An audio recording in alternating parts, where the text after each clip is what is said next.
The reason February has 28 days can be traced back to the ancient Romans. The Roman calendar originally had 10 months, beginning with March and ending with December.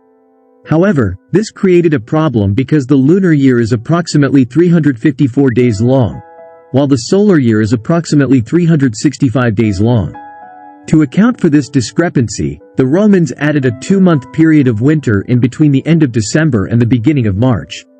This period was known as intercalaris, and was used to align the lunar and solar calendars. Eventually, Julius Caesar reformed the calendar in 45 BCE and introduced the Julian calendar.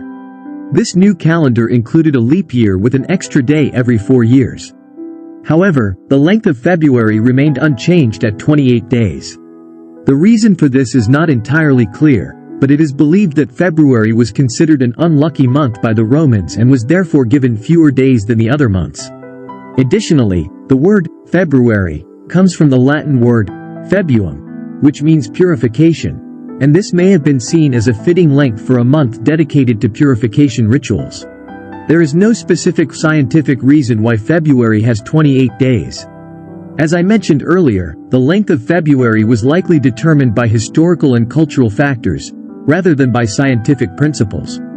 However, it is worth noting that the length of a month is ultimately determined by the length of a year, and the length of a year is determined by the time it takes for the Earth to complete one orbit around the Sun. This time is approximately 365.24 days, which is why we have a leap year every 4 years to account for the extra time.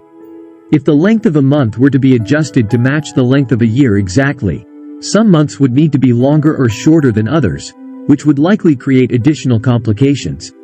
So, while the length of February may seem arbitrary, it is part of a larger calendar system that attempts to balance the natural cycles of the Earth and the Sun with the practical needs of human society.